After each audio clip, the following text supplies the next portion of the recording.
Okay, so today's theme is war literature, which is really hard to do either as non-fiction reportage or in fiction. And the reason for that is because if you think about a sort of a battle, there's so much going on. You know, the front is extensive. You know, it's not like trying to describe a boxing match or a fight in the street between, a couple of guys or even a gang setting on another gang. It's enormous. So that any individual point of view of a main character is tiny along a war front. Now that doesn't mean you can't, that it has no value at all, because what most good writers about war do is they talk about the emotions of it and the sensations of it. You know, a lot of the time also it's very muddled because of smoke, or you go deaf from the sort of, the noise of percussion of explosions, all that sort of thing. But it is quite hard to do to convey the sense of what a war and a battle is really like. Interestingly, in fiction, which suffers from the same problems if you're trying to write a war scene, one of the few successes I'd say was the second part of Ian McEwan's Atonement, which is about the retreat from Dunkirk, which is a brilliant piece of writing. It's so evocative and so, um, just conjures up an amazing sort of picture of it. Sadly for that book, part three was completely, redundant and actually worked against the efficacy of the rest of the book. And even part one, to some extent, was far less satisfying. But that middle section is superb. And again, I know it's been done as a film, but I haven't seen it because I won't go and see films of literary novels. But that's in fiction. So what I want to talk today was about not non-fiction treatments. And of course, when you think of modern warfare, there's the Second World War, but really the flood of literature really centres on Vietnam. And there's just a myriad of books, some written by vets, some not. So, for example, you've got Yellow Birds by Kevin Powers, which I haven't actually read yet, so I might to be read pile, which is supposed to be a classic of the experience of the grunt in the field. But the most interesting book on Vietnam I've read is this by Tim O'Brien called The Things They Carried, because he was a vet. But what's really interesting about this book is it's not just a sort of straight-laced, one-person treatment of being in the field in the middle of a war.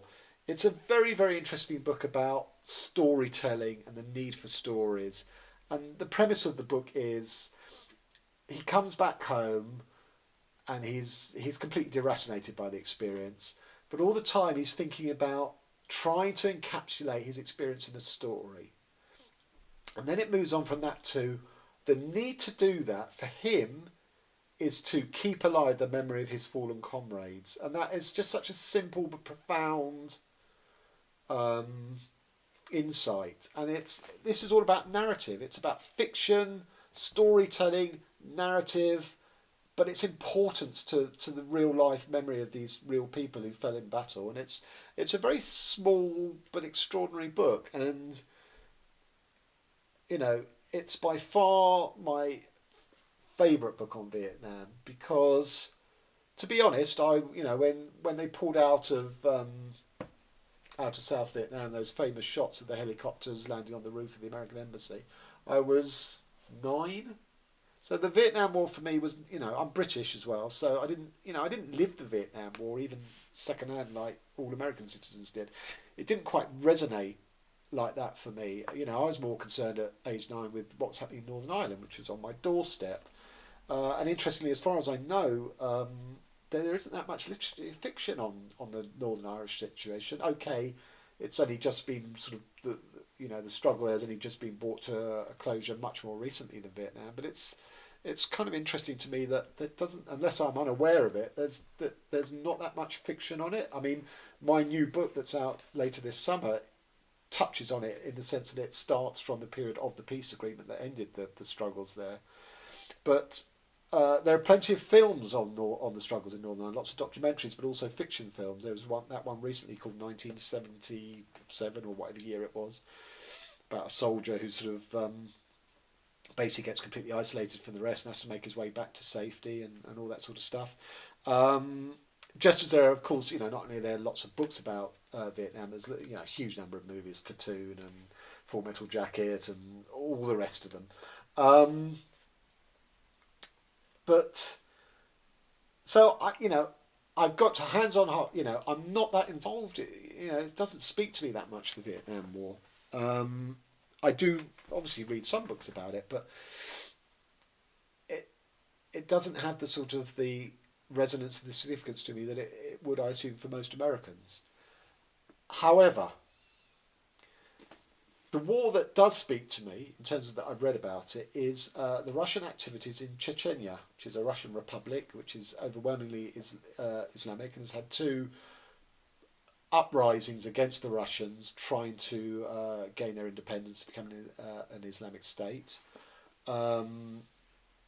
And in a way, for me, in my psyche, the Chechen War sits where Vietnam would sit for many people.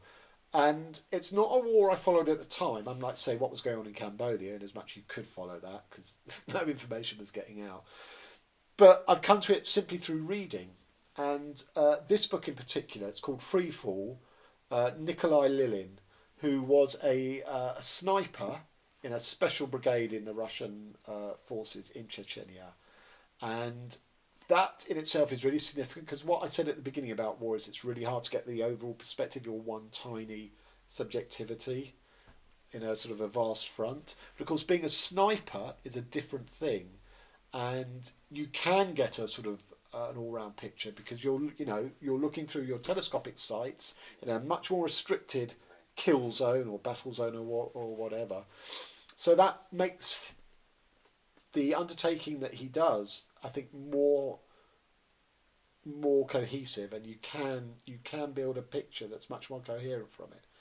But why this book is really extraordinary is, whatever that was going on in the Vietnam War, and there's lots of images, such as the girl who's sort of covered in napalm and all that sort of stuff.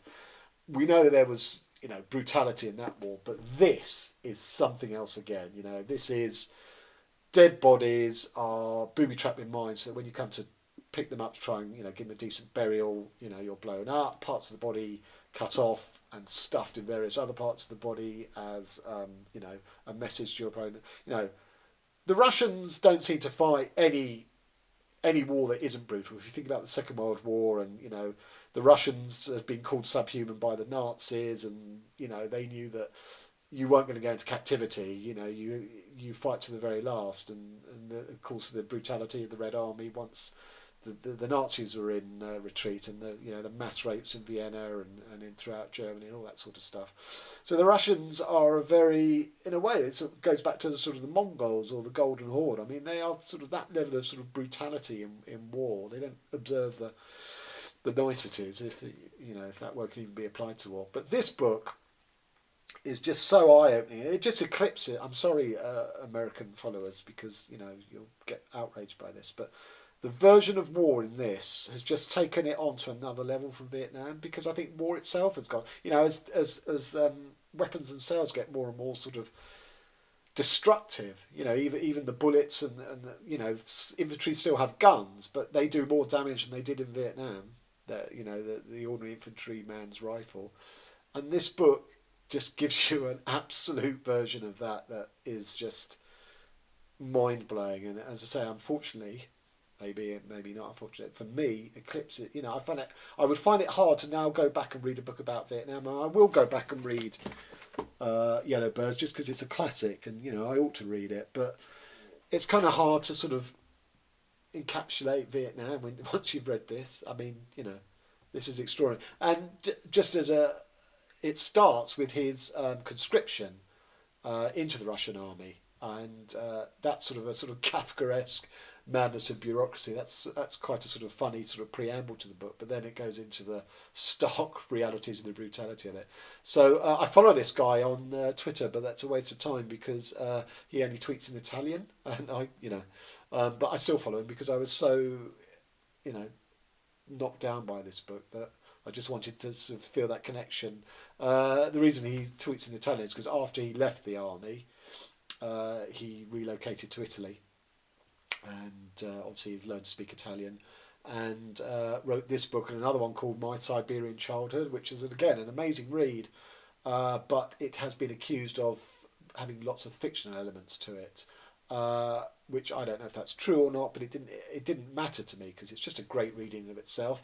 If you need to know that it's true or that it's fiction, then yes, that becomes an important question. But just as a book, just as a read, I loved My Siberian Education or Childhood. I think it's called My Siberian Education actually, because it was a culture that it does seem quite strange and quite alien,